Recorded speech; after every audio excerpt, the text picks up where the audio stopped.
सबका ये हो गया था।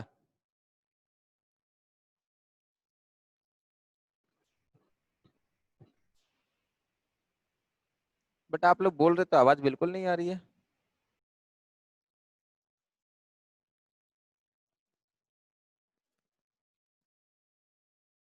बात नहीं है। चलिए आज बेटा हम लोग क्वांटम नंबर में आपका एन हो गया था, एल हो गया था, एम हो गया था। लास्ट कॉपी में बताए थे कि आज क्या कराएंगे बेटा।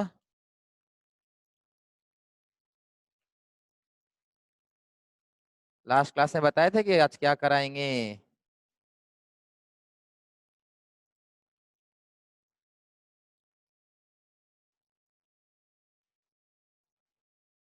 चलिए ठीक है।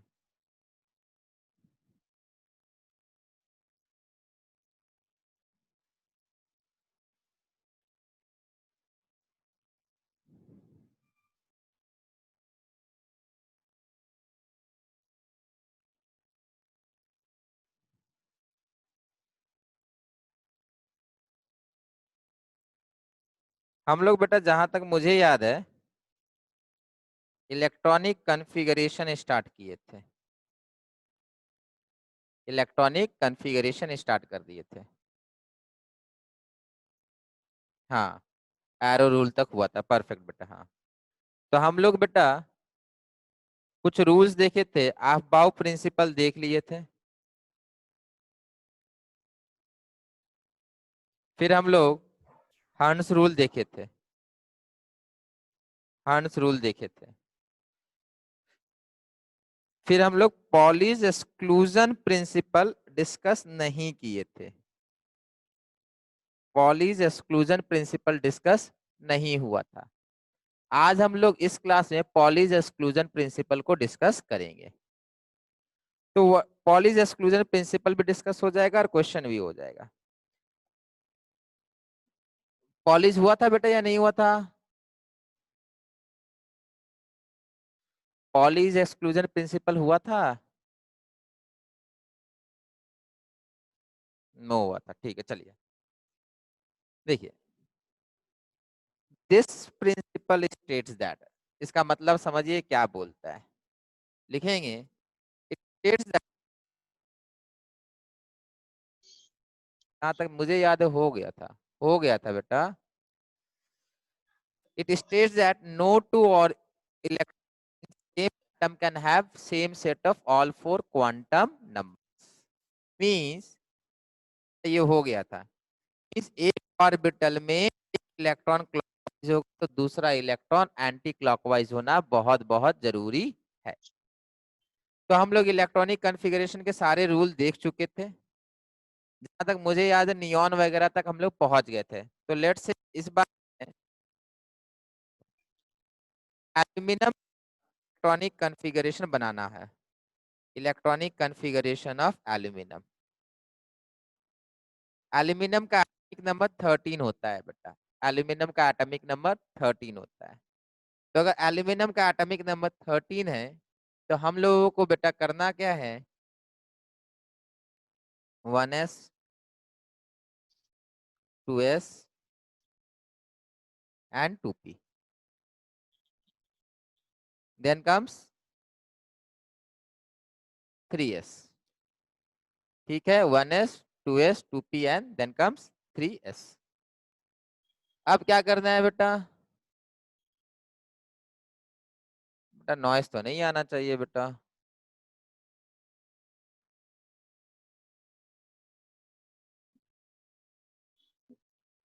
और किसी को नॉइज आ रहा है बेटा।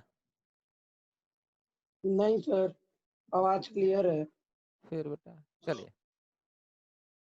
तो electronic configuration of aluminium 13 electron है। फर्स्ट, सेकेंड,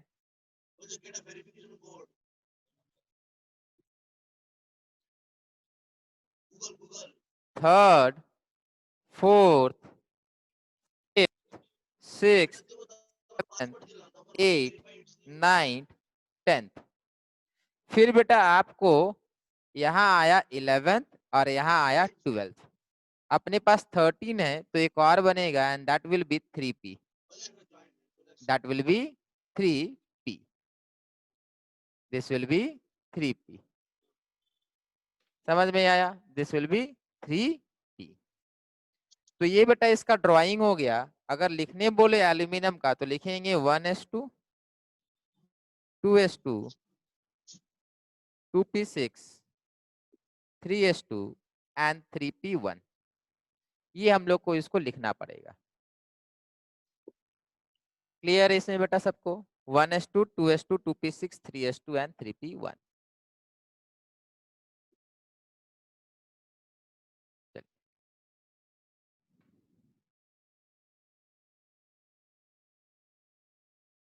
नेक्स्ट बेटा, अब समझो बात को। ये बहुत लंबा ड्राइंग हो जाएगा और ये बहुत लंबा लिखना हो जाएगा। लेट्स से आपको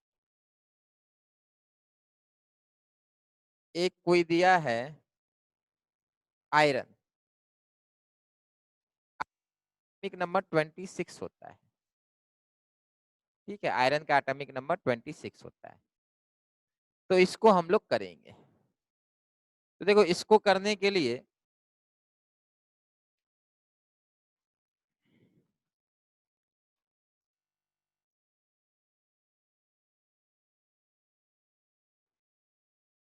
Fe 26 इलेक्ट्रॉन्स। देखो इसको करने के लिए क्या करना है, आगे समझिए बात को। सबसे पहले 1s ड्रॉ करना है। अभी सारा ड्राइंग करना है बेटा, अभी आलस नहीं करना है, अभी पूरा करना है। 2s, फिर 2p, फिर 3s, फिर है 3p। बेटा 3p के बाद 3d नहीं आता, याद रखिएगा, करा चुके हैं बेटा। 3p के बाद 3d नहीं आएगा, 4s आता है। 4s के बाद बेटा 3d आता है। रूल बताए थे बेटा। कौन सा रूल था बेटा, किसी को याद है?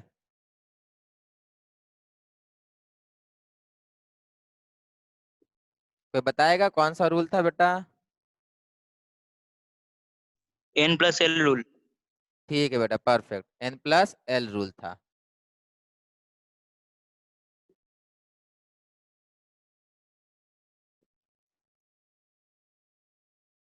ठीक है, चलिए।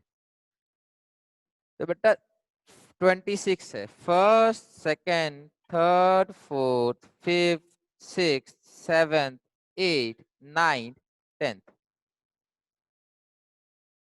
11th, 12th।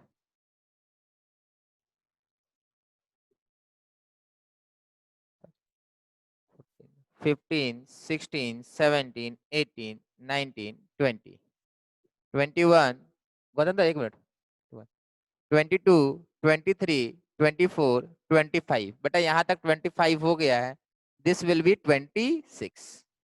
So now I will be writing 1s2, 2s2, 2p6, 3s2, 3p6, 4s2, and there comes 3d6.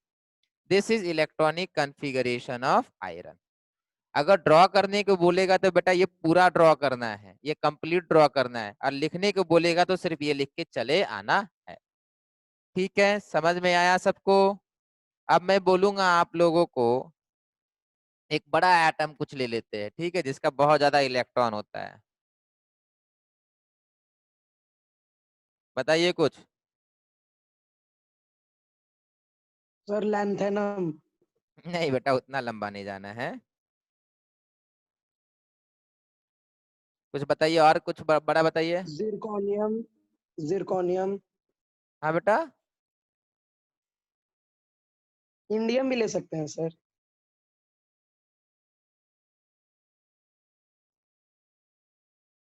सुनाई नहीं दिया बेटा। चलिए, एक एटॉमिक नंबर x है, सॉरी एक एलिमेंट x है, इसका एटॉमिक नंबर है 34। इसको ड्रॉ कीजिए, रुकिए गौतम दा। 34, इसको आप लोग ड्रॉ कीजिए। एक एलिमेंट है, उसका एटॉमिक नंबर है 34, आप लोग उसको ड्रॉ कीजिए। ठीक है।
बना किसी से?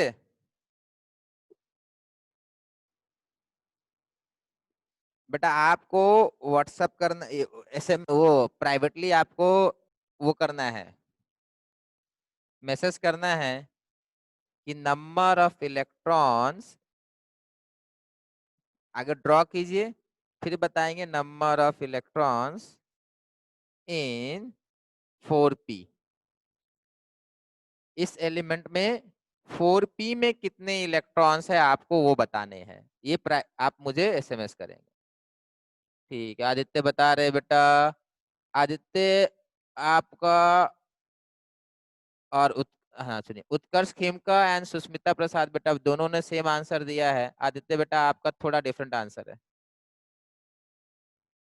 तो अच्छा हाँ ठीक है बेटा, अब सही है सबका। तो उत्कर्ष बेटा आपका सही है, सुष्मिता आपका सही है, आदित्य बेटा अब आपका भी सही है। ठीक है चलिए, बाकी का किसी का आंसर नहीं आया? नहीं बेटा, गलत है, 6 आंसर नहीं हो सकता बेटा।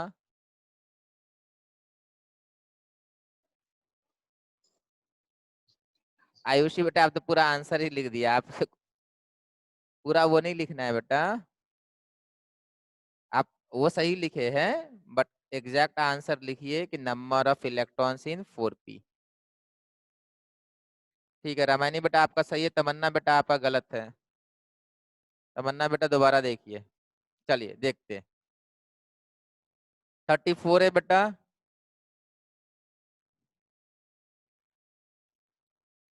This will be 1s, 2s,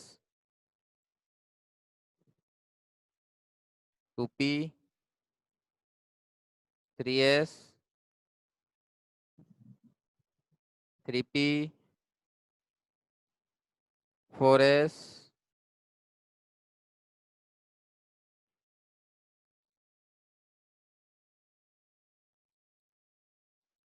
3d, and last will be 4p।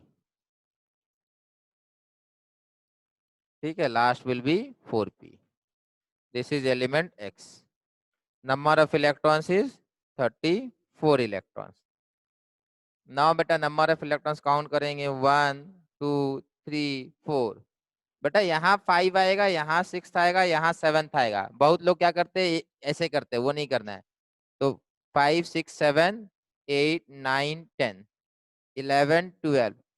बेटा 13 यहाँ 14 यहाँ नहीं करना होता, वो गलत हो जाता है। ठीक है, 13 होगा, 14 होगा, 15 होगा, फिर ये देना 16 17 18 19 20 21 22 23 24 25 26 27 28 29 30 31 32 33 34। ये आपका 3p है। ठीक है, तो number of electrons in 4p क्या हो जाएगा बेटा, इसका आंसर आएगा 4 इलेक्ट्रॉन्स। ठीक है, अब देखो इसमें प्रॉब्लम क्या हो रही है, एक छोटा सा इलेक्ट्रॉनिक कॉन्फ़िगरेशन हम लोग को ड्रॉ करने के लिए इतना सारा बॉक्स बनाना पड़ा, इसमें सर काफी आप टाइम 3D लग के जाता बाद गलती से 3P लिख दिए हैं। है। अच्छा, ओके ओके, ठीक है बेटा, इसमें बहुत ज्यादा टाइम लग जाता है इतना बॉक्स बनाने में। ठीक है, और देखो ये वाले जो ऑर्बिटल है ना, ये वाले ऑर्बिटल अंदर वाले ऑर्बिटल से, और हमेशा याद रखना है बेटा, किसी भी रिएक्शन में पार्टिसिपेशन ये अंदर वाले इलेक्ट्रॉन्स नहीं करते हैं। An element is not defined by internal electron. An element is defined by the outermost electron. An atom property will depend upon the outermost electron and not the inner electrons. So अंदर क्या है इससे हम लोग को बहुत ज्यादा फर्क नहीं पड़ता है, हम लोग को इस वाला जो आउटर मोस्ट है ना बेटा, यहां से फर्क पड़ता है। ये अपना वैलेंस शेल हो जाएगा, ये अपना वैलेंस शेल हो जाएगा। ये अंदर से हमें बहुत ज्यादा रिएक्शन वगैरह कुछ चेंज नहीं होता है। हम लोग क्या करेंगे अब, इतना बड़ा के लिए हम लोग कुछ लिख देंगे, पता क्या लिख देंगे, आप अगर बेटा आर्गन का अगर इलेक्ट्रॉनिक कॉन्फ़िगरेशन बनाओगे ना, तो आर्गन का भी इलेक्ट्रॉनिक कॉन्फ़िगरेशन यही आता है। ये इलेक्ट्रॉनिक कॉन्फ़िगरेशन आपका है 1s2 2s2 2p6 3s2 3p6, फिर यहाँ है 4s2 3d10 4p4। मैं जो बोल रहा हूं ये इलेक्ट्रॉनिक कॉन्फ़िगरेशन आर्गन का है, तो मैं सीधा लिखूंगा आर्गन। तो ये एक्स का इलेक्ट्रॉनिक कॉन्फ़िगरेशन हो जाएगा आर्गन। मैंने स्क्वायर ब्रैकेट में आर्गन लिख दिया है, मतलब मैंने 1s2 2s2 2p6 3s2 3p6 है, इसका मतलब है 1s2 2s2 2p6 3s2 3p6। समझ में आया, इसका मतलब यही है। अब मैं क्या करूंगा, अब मैं सारा बॉक्स बनाऊंगा, इसके बाद बेटा बॉक्स बनाना होगा, इसके बाद आपको बॉक्स बनाना पड़ेगा।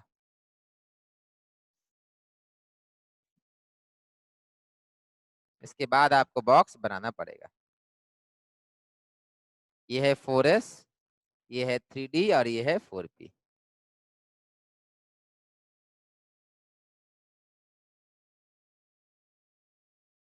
अब आपको ये वाले बॉक्स नहीं बनाने हैं, आपको सिर्फ ये बाहर वाले बनाने हैं।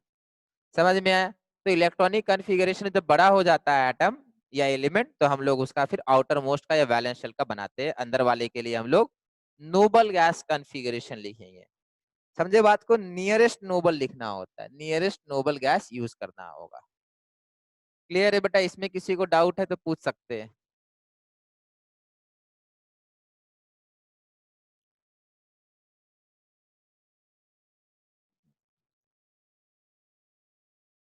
ठीक है, चलिए, तो अब हम लोग इसका यूज करके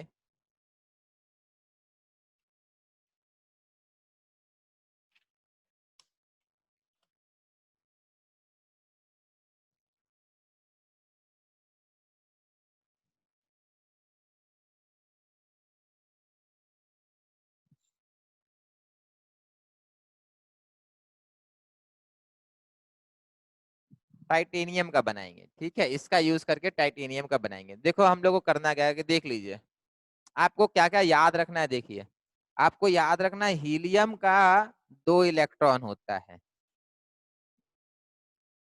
नियॉन के पास 10 इलेक्ट्रॉन्स होते हैं, आर्गन के पास 18 इलेक्ट्रॉन्स होते हैं। तो बेटा इसके लिए नियरेस्ट कौन है, 18 है, तो आपको लिखना है आर्गन। आर्गन बेटा आपका 3p6 होता है। अब आएगा बेटा 4s, फिर आएगा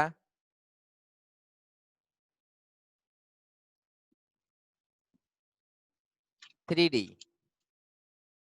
ठीक है, यहीं पे खत्म हो जाना है। आर्गन का मीन्स 18 इलेक्ट्रॉन हो गया, मीन्स 18 इलेक्ट्रॉन्स कंप्लीट। अब 18 इलेक्ट्रॉन होने के बाद बेटा this will be 19 20 21 22. So titanium electronic configuration is argon 4s2 3d2. हो गया अपना काम। ये अपना टाइटेनियम का है। सही है उत्कर्ष बेटा, आपने सही लिखा है 4s2 3d1।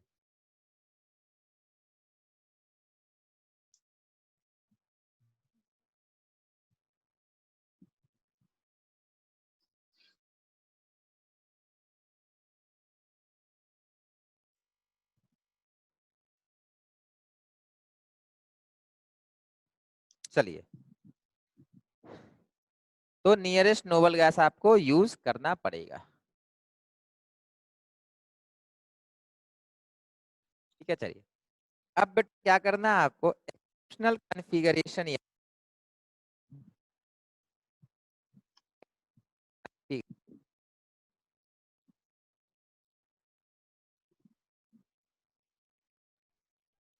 आपको कुछ एक्सेप्शनल कॉन्फ़िगरेशन याद रखना है और उसके पीछे रीजंस याद रखने हैं।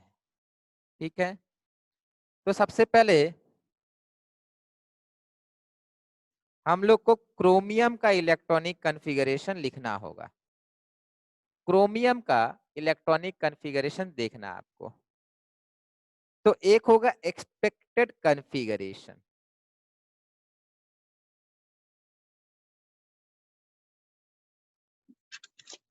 Of chromium. ना क्रोमियम का बेटा आना चाहिए argon 4s and 3d।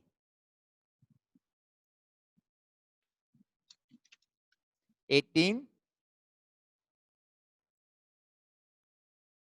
19 20 21 22 23 24।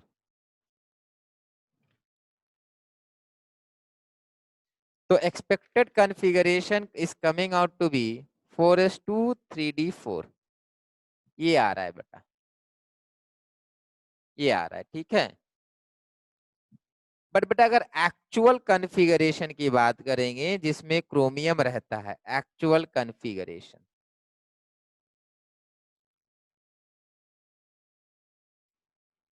Actual configuration की बात करेंगे, एक्चुअल कॉन्फ़िगरेशन है बेटा आर्गन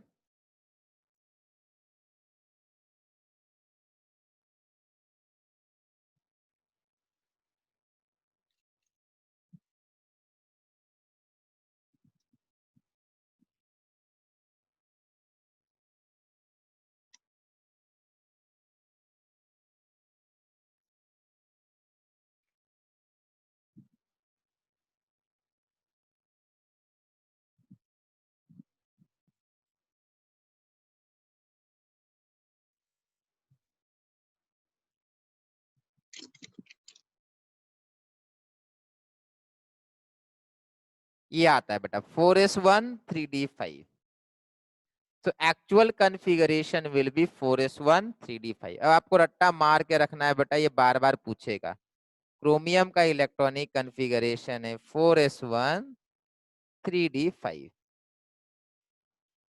ये आपको रट्टा मार के रखना है, क्रोमियम का इलेक्ट्रॉनिक कॉन्फ़िगरेशन है 4s1 3d5।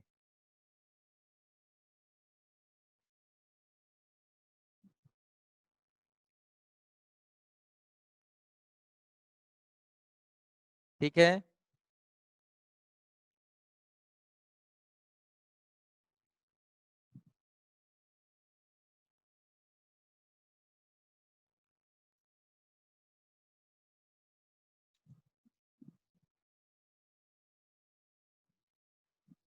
चलिए इसमें किसी को डाउट है बेटा?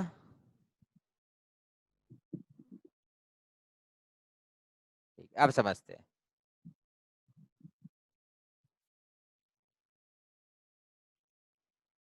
अब ये क्वेश्चन लिखिए बेटा, ये पूछेगा ही पूछेगा। Why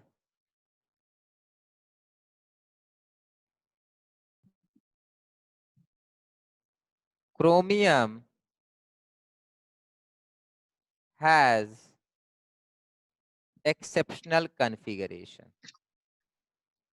Why chromium has exceptional configuration? Why chromium has exceptional configuration? किसी को पता है बेटा इसका आंसर? क्रोमियम का एक्सेप्शनल कॉन्फ़िगरेशन क्यों होता है, किसी को आइडिया?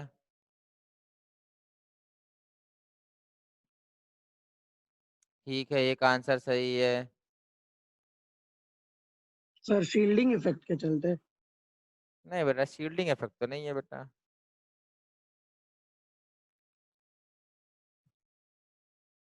देखिए, स्कूल एग्जाम में पूछेगा तो आपको क्या लिखना है, ठीक है, और एक्चुअल रीजन क्या है मैं वो भी समझाऊंगा। आपको सिंपली लिखना है, आंसर जो लिखना है मैं वो आगे बता दे रहा हूँ क्योंकि स्कूल एग्जाम में आएगा। बेटा अगर ध्यान देंगे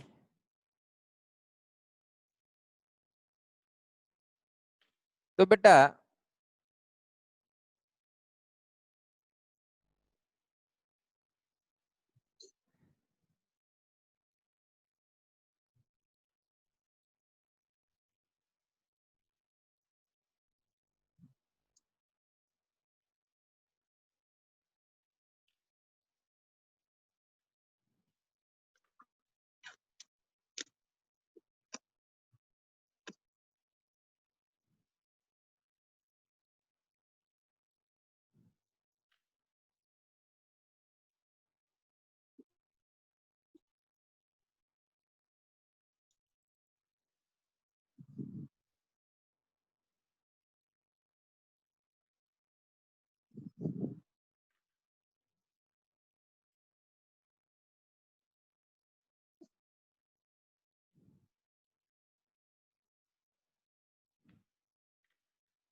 ध्यान से देखिएगा दोनों सिस्टम को।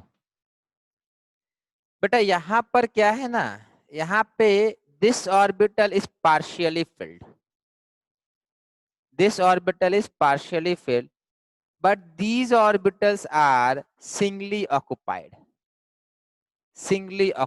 या half filled। बोला जाता है half filled orbitals मतलब this system where all are occupied by one electron, this system is stable compared to this system। तो आपको आंसर लिख के आना है half filled orbitals are more या half filled orbitals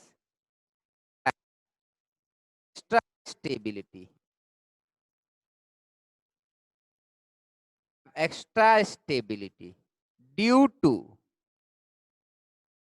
exchange energy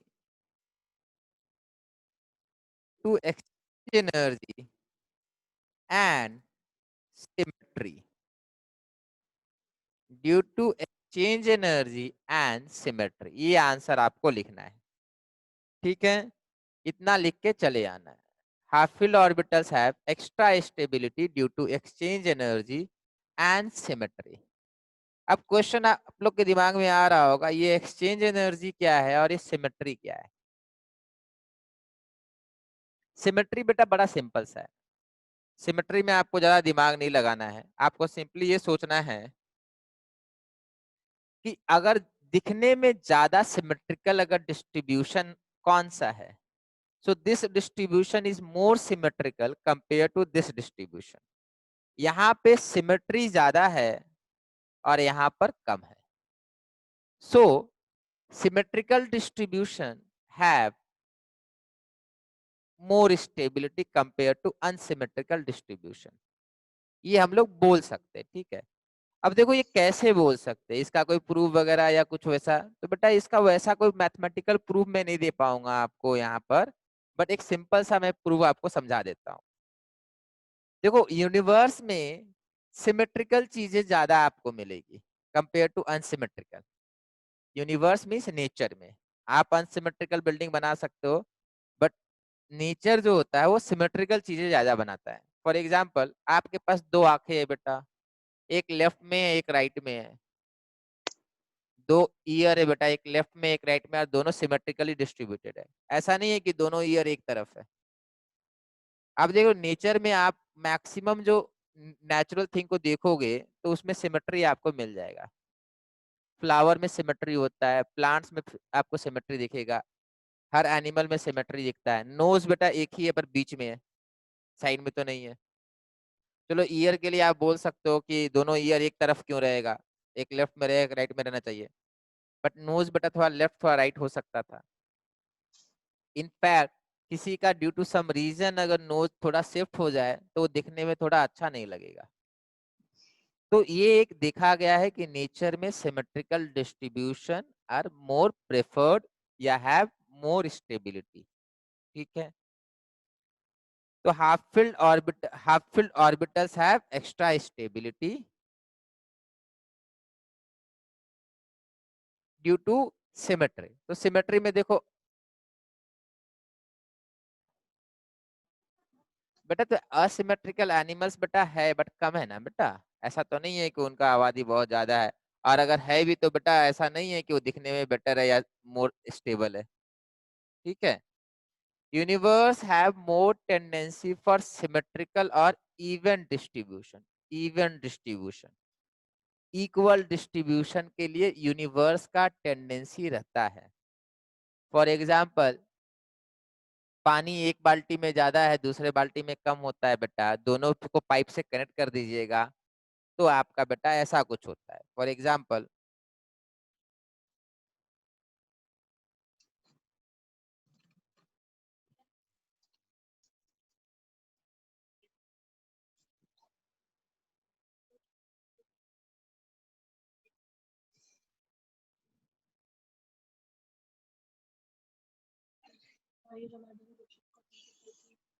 बेटा यहाँ पे पानी यहाँ तक, यहाँ तक है, यहाँ पे एक वाल्व लगा हुआ है। ठीक है, इस वाल्व को ओपन कर देंगे बेटा तो दोनों तरफ क्या हो जाएगा, वाटर का लेवल इक्वल हो जाएगा, सारा वाटर यहाँ नहीं जाएगा।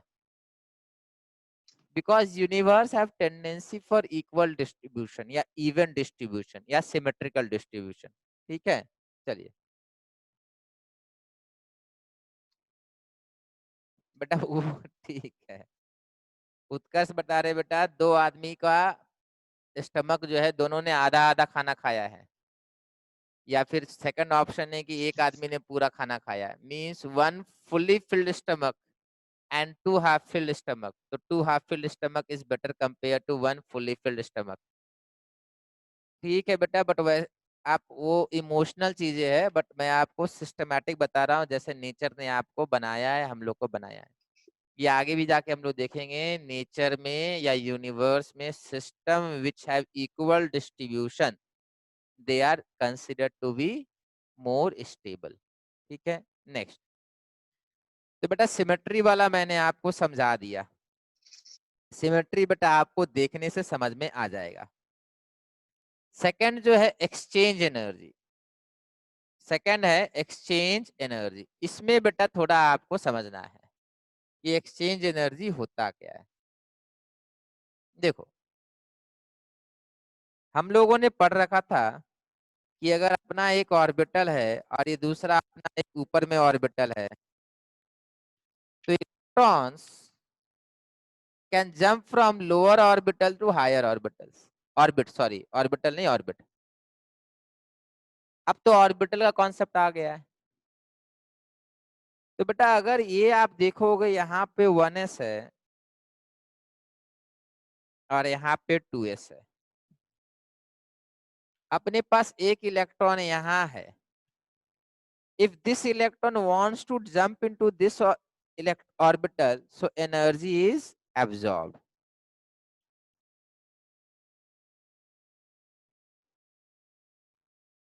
हाँ हाँ हाँ, बोलिए क्लास के बाद। और यहाँ होगा energy released. if this electron moves from lower orbital to higher orbital, energy will be absorbed. अगर नीचे आएगा तो एनर्जी इज रिलीज्ड। ठीक है, बट ध्यान से समझो बात को।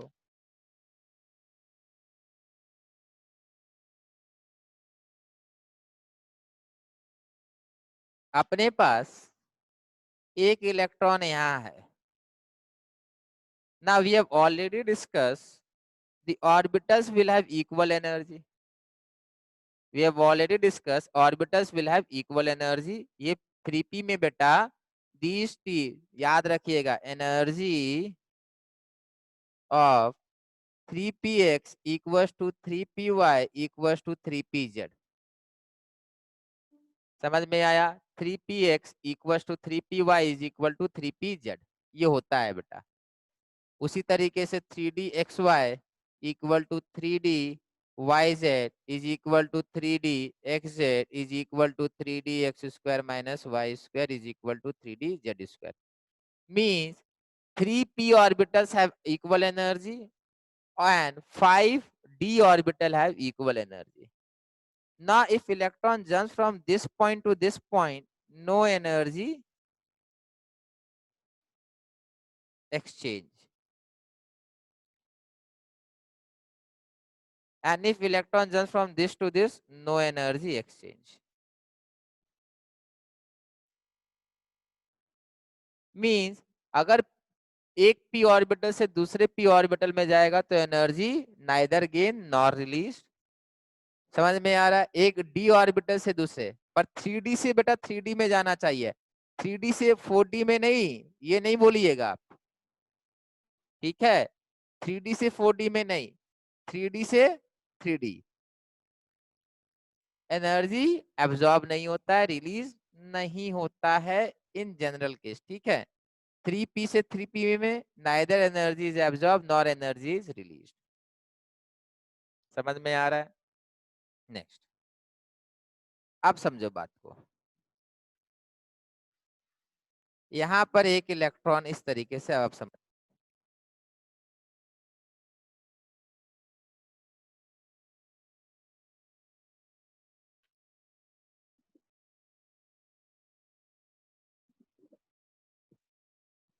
ध्यान से सुनिएगा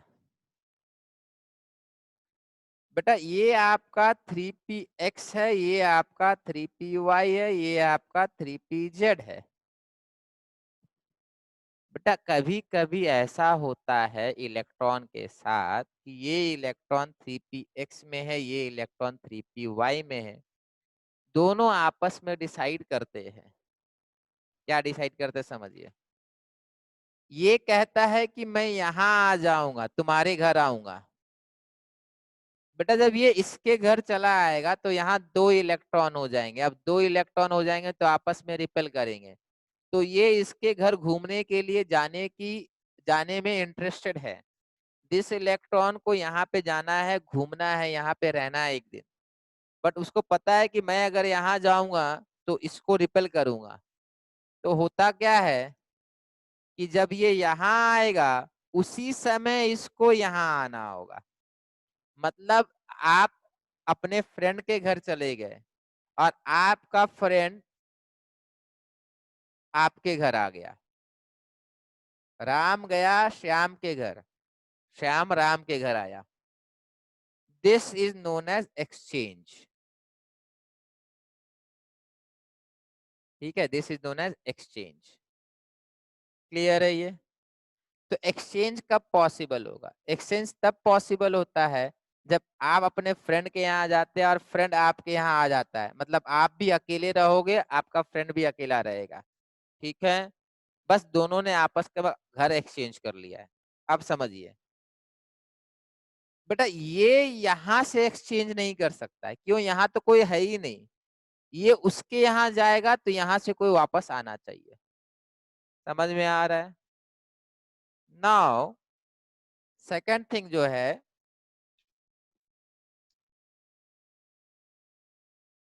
नेक्स्ट इज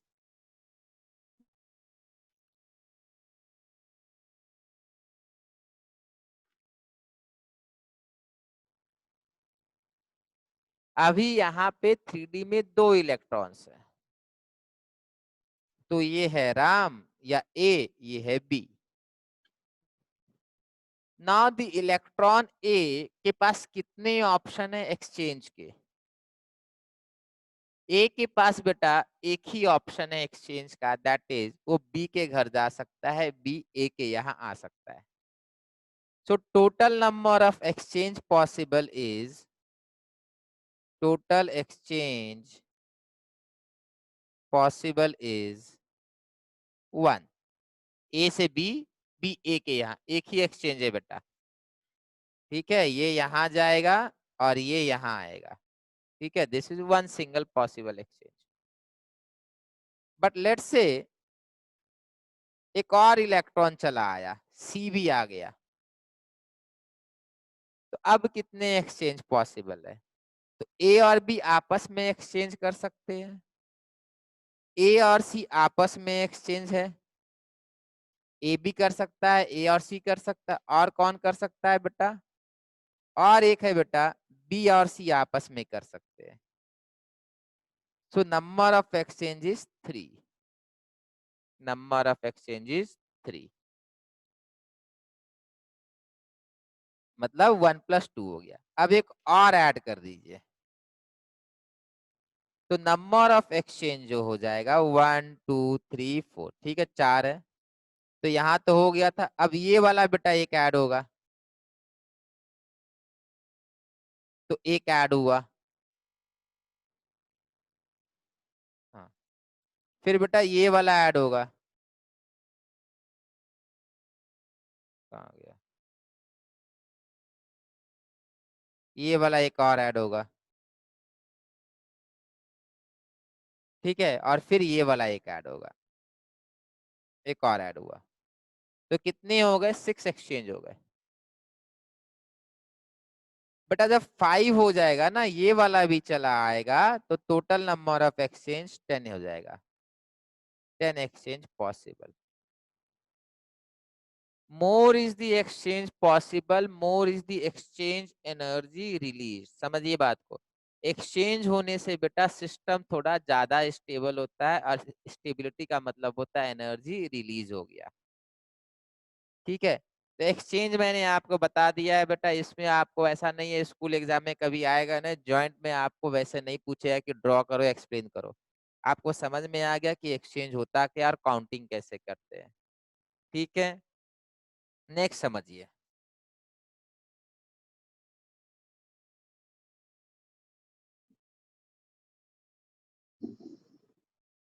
अभी आपका 4s में इलेक्ट्रॉन था, समझिए,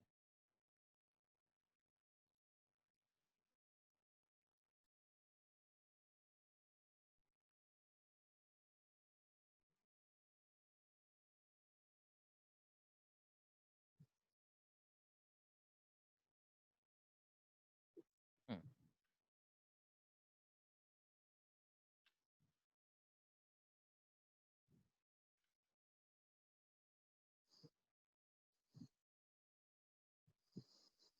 ध्यान से समझिए, क्रोमियम का इलेक्ट्रॉनिक कन्फिगरेशन ये होना चाहिए, बट क्रोमियम का इलेक्ट्रॉनिक कन्फिगरेशन बेटा ये वाला इलेक्ट्रॉन जो है ना यहाँ चला जाता है। अब मैंने पहले बता रखा है बेटा, ये आपस में जंप करेगा तो एनर्जी रिलीज नहीं होगा, एब्जॉर्ब नहीं होगा, बट यहाँ पर बेटा 4s से यहाँ जाने में एनर्जी एब्जॉर्ब होता है, यहाँ 4s से यहाँ जाने में एनर्जी एब्जॉर्ब होता है। हमेशा याद रखिएगा, सिस्टम जहाँ एनर्जी एब्जॉर्ब होता है वो लेस स्टेबल है, इसने एनर्जी एब्जॉर्ब करके यहाँ जंप किया है, ये लेस स्टेबल है, बट फिर भी बेटा ये ऊपर जाएगा। क्यों ऊपर जाएगा? समझिए, जंप करने में ऊपर जंप करने में लेट से 10 जूल लगा, प्लस 10 जूल, बट बेटा एक्सचेंज एनर्जी गेन जो होता है ना या रिलीज होता है, exchange energy release will be लेट से -15 जूल। तो कितना आ गया बेटा? -5 जूल रिलीज हुआ ना, तो स्टेबल तो हो गया है, पहले ही बता चुके हैं। अगर सिस्टम में एनर्जी कम हो जाता है तो वो स्टेबल होता है। तो why this electron is jumping from 4s to 3d? In ideal case, this electron should stay in 4s because or 4s orbitals have lower energy. but still this electron is trying to jump and move into a higher energy orbital, that is 3D. And we know higher energy system are less stable. But this is possible because the energy which is required by this electron to move from 4s to 3D is less than energy released due to exchange energy gained. ये समझने के लिए है बेटा, extra energy required by electron to move from 4s to 3D orbital in chromium is provided by exchange energy. बस यही आपको लिखना है. इसमें किसी को डाउट है बेटा तो पूछ लीजिए. सर ये आपको कैसे पता है कि मतलब एक्सचेंज एनर्जी में जितना एनर्जी रिलीज होगा वो एनर्जी ऑब्टेन्ड से ज्यादा होगा? बेटा ये पता कैसे बेटा, क्योंकि ये सिस्टम में हो रहा है ना बेटा, ये ऑब्जर्व किया जा रहा है. देखिए केमिस्ट्री में या फिजिक्स में बेटा थोड़ा अंतर है. केमिस्ट्री में ऑब्जर्वेशन होगा, then comes explanation. We don't know, हम लोग पहले से बता नहीं सकते कि ये होगा. हम लोग करते क्या है, जब चीजें हो जाती है तो उसका एक्सप्लेनेशन ढूंढते हैं. फिजिक्स में हम लोग को पहले से पता होता है कि क्या होने वाला है. केमिस्ट्री में बेटा रूल होता है, फिजिक्स में लॉ होता है. समझिए बात को. केमिस्ट्री में याद है अफबाउ रूल्स था, अफबाउ लॉ नहीं था. Hertz rule of maximum multiplicity था. Simplicity था। पॉलीज एक्सक्लूजन प्रिंसिपल था. और याद रखिएगा लॉ फिजिक्स में होता है. अब आपको ध्यान क्या रखना है, रूल में बेटा एक्सेप्शंस रहेंगे. ठीक है, लॉ का एक्सेप्शन नहीं होता है. There is no exceptions for law. Newton's third law का बेटा आपको कभी नहीं पूछा जाएगा कि न्यूटन्स थर्ड लॉ का कोई एक्सेप्शन बताइए. कभी पूछा गया है न्यूटन्स थर्ड लॉ का एक्सेप्शन बताइए? नहीं पूछा जाएगा. केमिस्ट्री में आपको हर रूल का एक्सप्लेनेशन एक्सेप्शन मिलेगा. अगर लॉ बोल दिया बेटा तो एक्सेप्शन नहीं है. Ideal gas law, no exception. Ideal gas law बेटा, अगर कोई आइडियल गैस है तो ऑलवेज वैलिड है. ठीक है, तो केमिस्ट्री है बेटा, हम लोग ऑब्जर्व ऑब्जर्व करेंगे, देयर आफ्टर एक्सप्लेन करेंगे. एक्सप्लेन करने के लिए थ्योरी कुछ भी लेकर आएंगे. और बेटा ये जो एक्सचेंज एनर्जी वगैरह आज बोला जा रहा है, मे भी कल ना बोला जाए. एटॉमिक स्ट्रक्चर कहाँ से कहाँ पहुंच गया. ठीक है, और ऐसा नहीं है कि जो एटॉमिक स्ट्रक्चर बेटा वो है. बहुत दिनों तक स्कूल में बेटा थॉमसन मॉडल पढ़ाया गया था, रदरफोर्ड मॉडल पढ़ाया गया था. उस जमाने में पढ़ाया गया होगा. आज जैसे आप लोग क्वांटम पढ़ाया जा रहा है, मे बी क्वांटम से कल बेटर मॉडल आ जाए तो ये क्वांटम मॉडल मॉडल जो है मतलब वो फाइनल नहीं माना जाएगा. ठीक है, चलिए बेटा नेक्स्ट बताइए बेटा, और कुछ किसी को डाउट?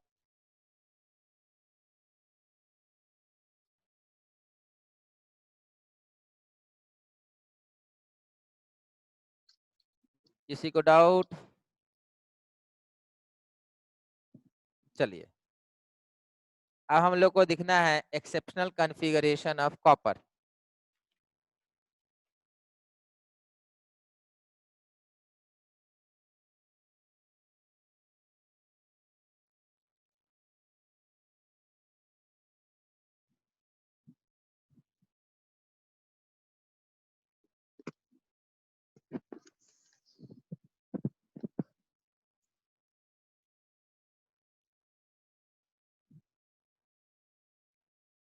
चलिए लिखिए, कॉपर का है बेटा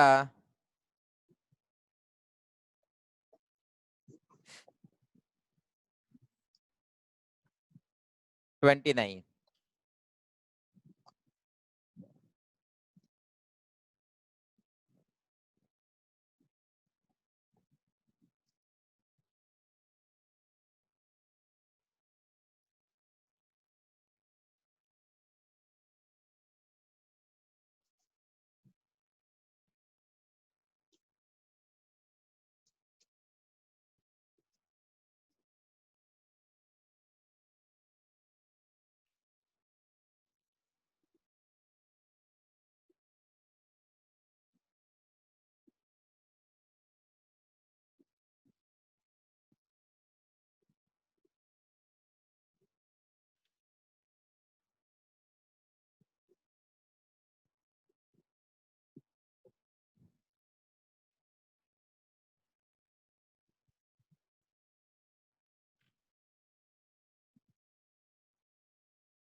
एक्चुअल बेटा ये रहेगा।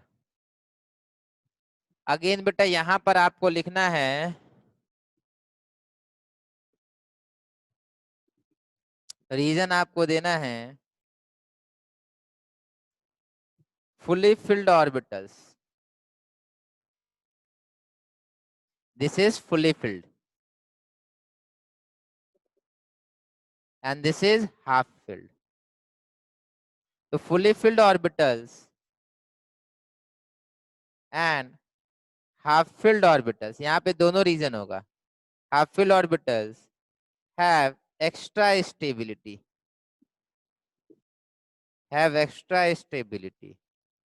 due to symmetry and exchanged energy। बस यही लिखना है। fully filled orbitals and half filled orbitals have extra stability। ये यहां तक है बेटा।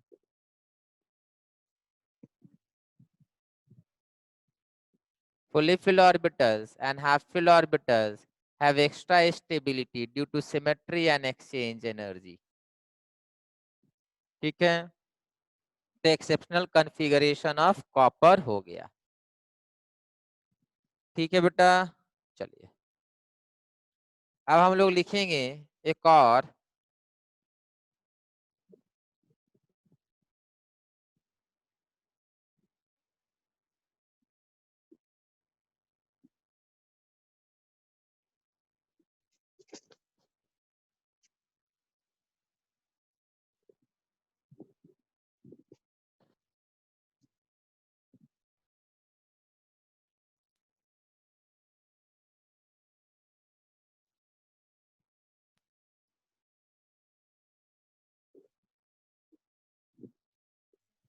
Exceptional configuration of gadolinium. Exceptional configuration of gadolinium. Gadolinium का बेटा सिंबल होता है जीडी।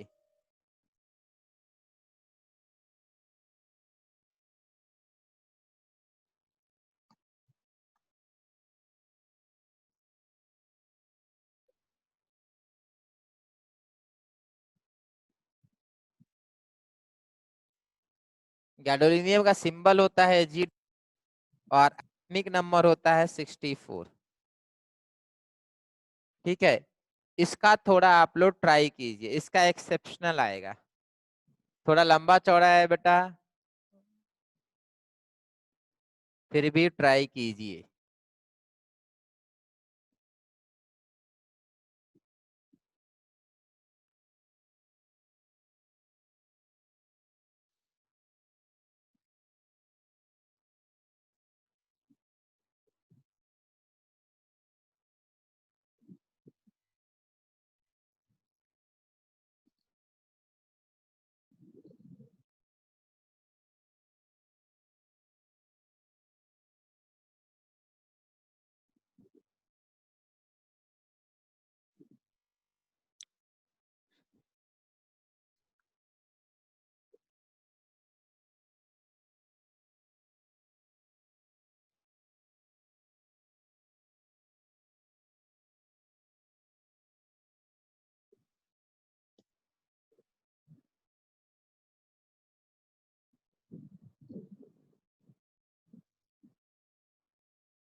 देखिए बेटा, सबसे पहले होता है 1s, फिर आएगा 2s, फिर 2p, 3s, 3p, 4s, 3d, 3p, sorry 4p, फिर सर आएगा जेनॉन के 5s। साथ नहीं लिख सकते इसको? क्या बेटा?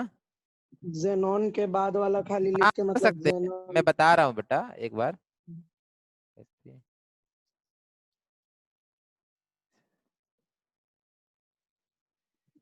एस के बाद बेटा आता है 4, 4 के बाद आता है बेटा आपका 5, ठीक है, ये होता है 5d, 5d के बाद होता है 6p। बेटा आपका यहाँ तक जो मैंने बनाया है ना, अब ये आपका बेटा जेनॉन होता है, ठीक है, ये आपका जेनॉन होता है, यहाँ तक जेनॉन होगा। तो जेनॉन होगा 1s2, 2s2, 2p6, 3s2, 3p6, 4s2, 3d10, 4p6, 5s2, d10, 6। इसको पूरा ऐड कर लीजिए बेटा, मैंने ऐड कर रखा है इसीलिए मुझे याद है। आप ऐड कर लीजिए तो आपको भी एक बार याद हो जाएगा। कोई बताएगा बेटा कितना आ रहा है? 54। परफेक्ट बेटा, 54 आया, जेनॉन का बेटा 54 है। तो 54 के बाद बेटा 64 बचा है, तो मतलब 10 बचा हुआ है। अब बेटा आपको लिखना है जेनॉन, फिर लिखना है 6s, फिर लिखना है 4f, 6p। बेटा सबसे पहले आपका 10 इलेक्ट्रॉन है तो 2 तो यहाँ भेज दीजिए, फिर 1 भेज दीजिए, हो गया 10। बट एक्चुअली बेटा आप देखो f कितने होते हैं, f7 होते हैं। They are 7 electron in f orbitals, they have 7 orbitals, 7 orbitals. तब देखो अगर एक यहाँ से कम हो जाए तो बेटा ये हाफ फिल्ड हो जाएगा। तो जेनॉन करता क्या है, सॉरी जेनॉन, ये गैडोलिनियम करता क्या है, गैडोलिनियम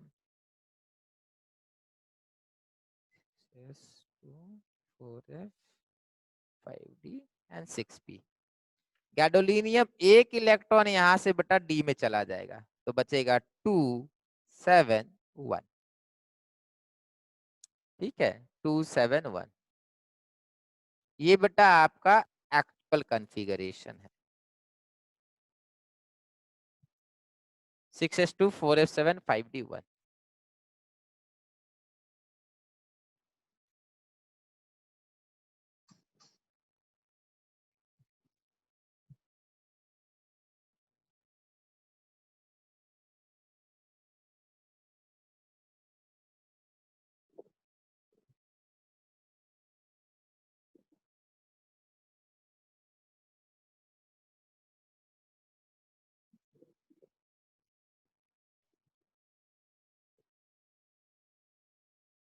हो गया बेटा सबका, लिख लिए?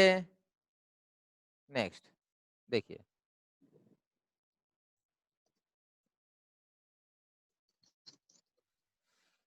चलिए यहाँ कुछ कुछ दिख रहा है बेटा। Yes sir.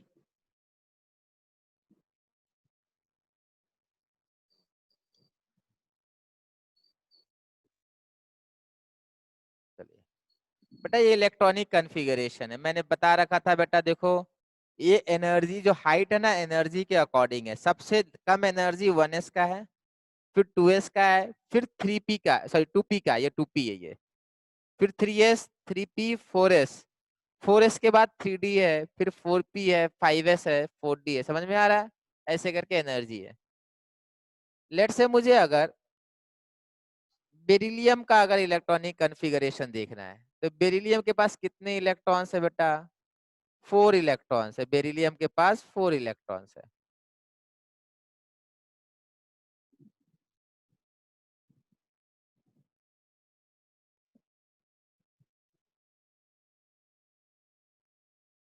ये क्या हो गया इसमें?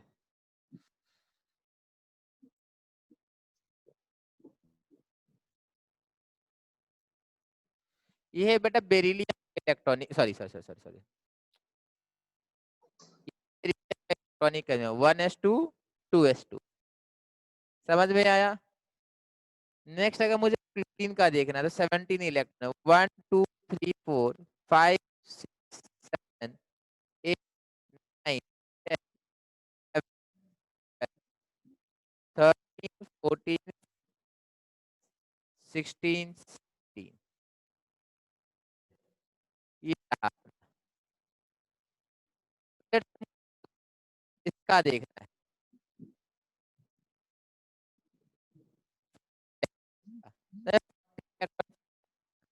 ठीक। मैं यहाँ पे आपको बता रहा हूँ बेटा, इम्पोर्टेंट बात बता रहा हूँ, यहाँ पे ध्यान से समझिए। हाइड्रोजन का इलेक्ट्रॉनिक कन्फिगरेशन बेटा 1s1 होगा, इसका 1s2 होगा, इसका बेटा 1s2 2s1 होगा।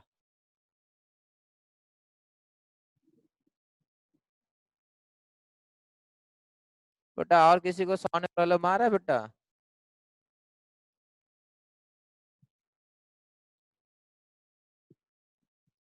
और किसी को साउंड में प्रॉब्लम है बेटा? सर बीच में थोड़ा सा आ रहा था लेकिन अभी ठीक है।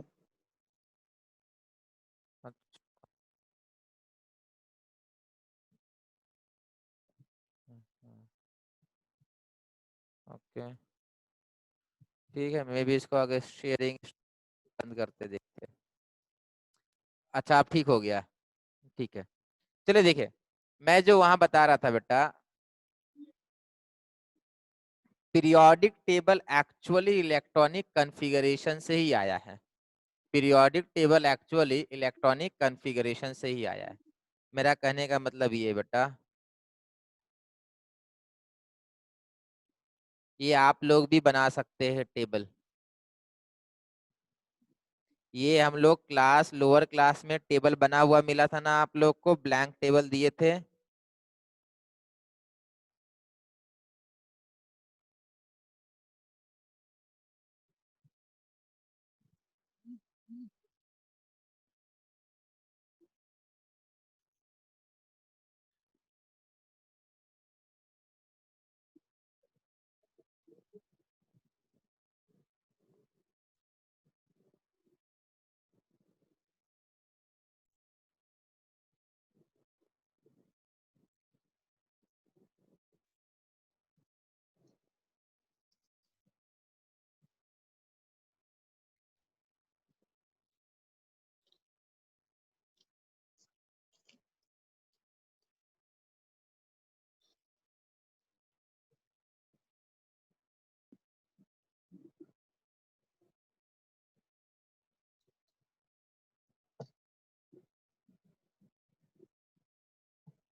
ठीक है, ये अपना पीरियोडिक टेबल बना हुआ है।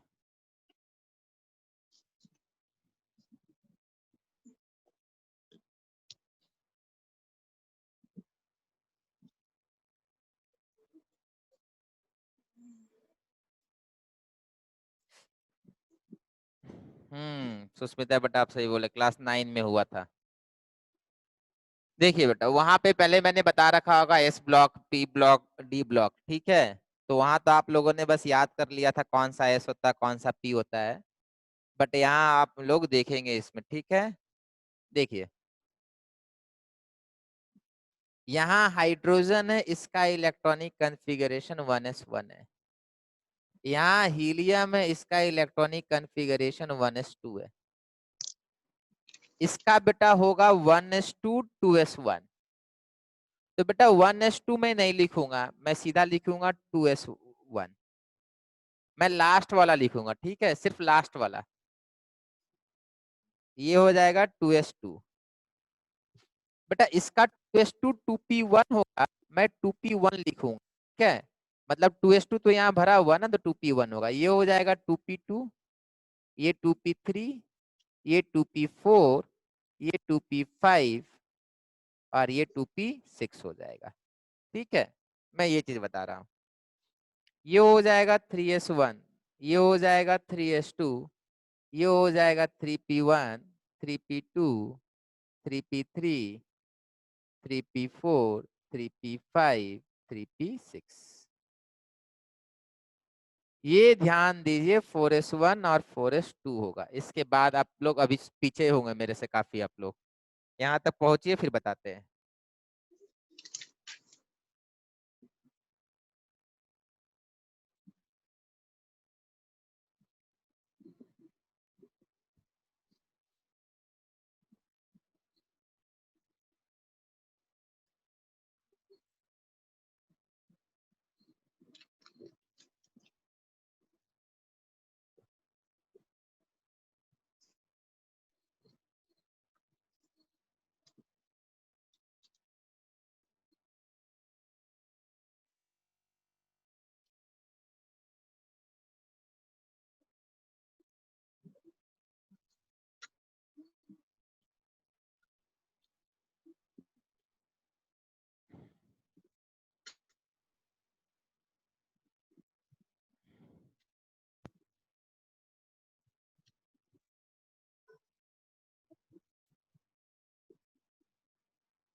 चलिए यहाँ तक हो गया ना। अब देखिए इतना समझ में आ रहा है कि यहाँ पे गैप क्यों आया पीरियोडिक टेबल में, क्योंकि 2s के बाद 2p आना था, ठीक है। अब देखिए यहाँ पे आपका 3d1, 3d2, 3d3, 3d4, 3d5, 3d6, 3d7, 3d8, 3d9, 3d10। यहाँ पर बेटा आपका है यहाँ से लेके यहाँ तक है आपका 4p1 से लेके 6, ठीक है। पूरा नहीं बनाएंगे, 4p1 से लेके 6। फिर है आपका 5s1, 5s2, यहाँ से यहाँ तक है बेटा 4d1 से लेके 10, 4d1 से लेके 10। यहाँ हो जाएगा 5p1 से लेके 6, यहाँ है 6s1, 6s2, 6s1, 6s2। बेटा अब आएगा 4f, यहाँ पर होता है 4f। 4f का ध्यान रखिएगा बेटा, 1 से लेके 14 होता है। f में बेटा 7 ऑर्बिटल्स है, याद रखिएगा f में 7 ऑर्बिटल्स होते हैं। Each orbital contains 2 electrons, each orbital contains 2 electrons. So यहाँ पे 14 हो जाएगा, 7 इंटू 2 14। यहाँ पर है बेटा 3d 4d, यहाँ पर है 5d 1 से लेके 10। यहाँ पर है 6p 1 से लेके 6। फिर है 7s1 7s2, ये हो जाएगा बेटा 5f 1 से लेके 14। फिर है 6d 1 से लेके 10। फिर है बेटा 7p 1 से लेके 6। पीरियोडिक टेबल समझ में आया? ऐसा क्यों दिखता है? इस कारण से दिखता है पीरियोडिक टेबल ऐसा। अब देखो, अब आपको ना सीक्वेंस याद रहेगा। पहले 1s फिल करना है, फिर 2s, फिर 2p, 3s 3p, 4s 3d 4p, 5s 4d 5p, 6s 4f 5d 6p, ऐसे करके फिल करते जाना है आपको। ठीक है बेटा? ठीक है।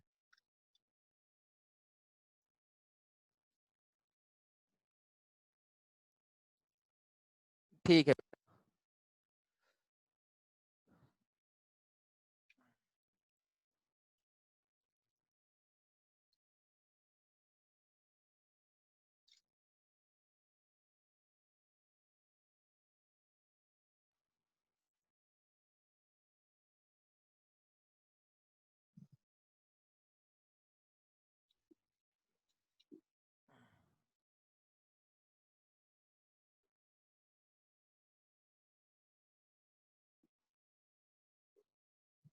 चलिए, अभी तक जो कराए बेटा उसमें किसी को डाउट?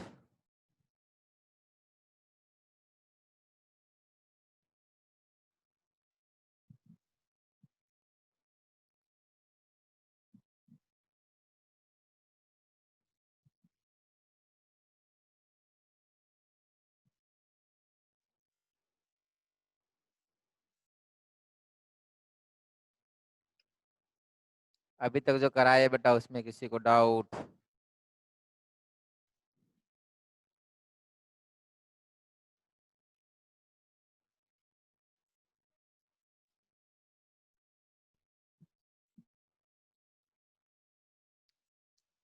एक मिनट बेटा। हाँ बेटा बोलिए। सर वो गैडोलियम जो करवाएं उसमें लाउडर बेटा, अब बेट लाउडर प्लीज। सर गैडोलियम में जो एक्चुअल कॉन्फ़िगरेशन है उसमें 5D में डाल के क्या फायदा, क्योंकि वो तो ना तो हाफ फिल है ना तो फुल फिल है। बेटा मुझे कुछ समझ में नहीं आया, आपने क्या बोला?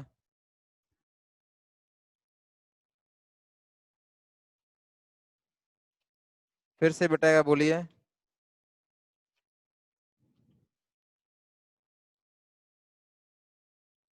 बेटा थोड़ा लाउडर बोलिए बेटा।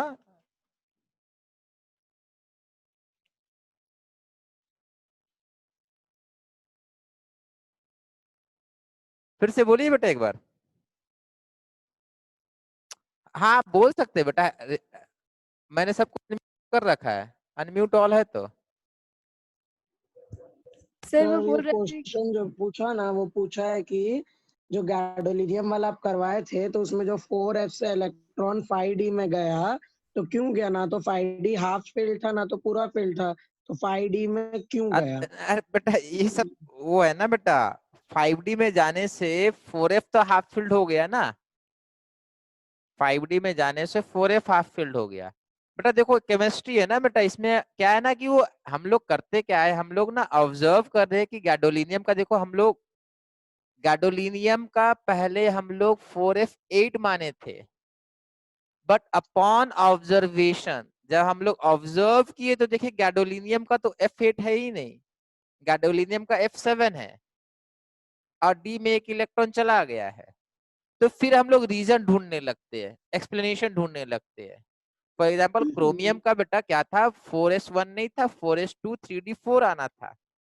बहुत दिनों तक हम लोग को यही लगा, बट ऑब्जर्वेशन से हम लोग को मालूम चला जब एक्सपेरिमेंट किए कि क्रोमियम के पास 6 अनपेयर्ड इलेक्ट्रॉन है। क्रोमियम का इलेक्ट्रॉनिक कंफिगरेशन 4s1 3d5 है, फिर एक्सप्लेनेशन ढूंढे, अब उसमें हम लोग सिमेट्री ले आया और एक्सचेंज एनर्जी ले आया।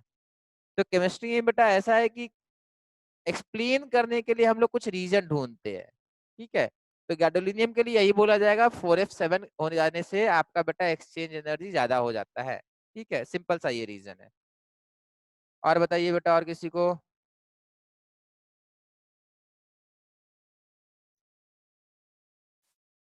हाँ आदित्य बेटा पूछिए, आपको कुछ पूछना है तो। नहीं सर, कुछ नहीं पूछना, ठीक है, लोअर हैंड और कर लिए। किसी को बेटा? ठीक है बेटा, एक वो जिनको ग्रुप से निकाला है वो पेरेंट के साथ अभी आए हुए हैं, उनको बुलाया गया था, तो काफी देर से वेट कर रहे हैं, उनसे बात कर लेते हैं, ठीक है। नेक्स्ट क्लास बेटा आपका, अच्छा बेटा ये बताएंगे, अच्छा बीआरएस वाले तो भाग गए हैं, तो कुछ फायदा ही नहीं है। सर एटॉमिक स्ट्रक्चर के मॉड्यूल में डाउट है 5-6। ठीक है, अच्छा बेटा एक काम करें, जो मुझे जो अच्छा आइडिया लगा था कि हम लोग कर क्या रहे थे, डाउट क्लास जो है क्लास के बाद ले रहे थे ना, हाँ वो क्लास के पहले लेते हैं। हाँ सर, ले सकते हैं। ठीक है, 11 AM से बेटा आप लोग ना एक काम कीजिएगा, हर दिन ना 11 AM में रेडी रहिएगा, ठीक है। ठीक है, हो सके तो यस सर। 11 AM से जब पॉसिबल हो आपको, मतलब आप, मतलब 11 AM से तो फ्री रहने की कोशिश कीजिएगा, जब जब डाउट हम लोग को समय मिलेगा हम लोग फिर आके डाउट ले लिया करेंगे, ठीक है। ठीक है सर। ठीक है, ये ज्यादा कंफर्टेबल रहेगा, क्योंकि सही में कुछ लोग को फिर वो भी होने लगता है, कुछ लोग के पेरेंट के फोन करने लगते हैं कि लंच नहीं कर पाता है, ये हो जाता है वो हो जाता है, ठीक है, तो वो सभी प्रॉब्लम हो जाता है। ठीक है, और अच्छा ये जो स्कूल में जो होता है, तो आप लोग का तो बेटा एक बात बताइए, आप लोग तो बेटा वीडियो तो ऑफ करके रखते हैं, तो आप लोग तो आराम से लंच भी कर सकते हैं, स्कूल में वीडियो ऑफ करके रखिए, लंच करते रहिए। चलिए ठीक है, कोई बात नहीं है, ठीक है। Thank you sir. ओके बेटा, चलिए ठीक ठीक ठीक, ओके।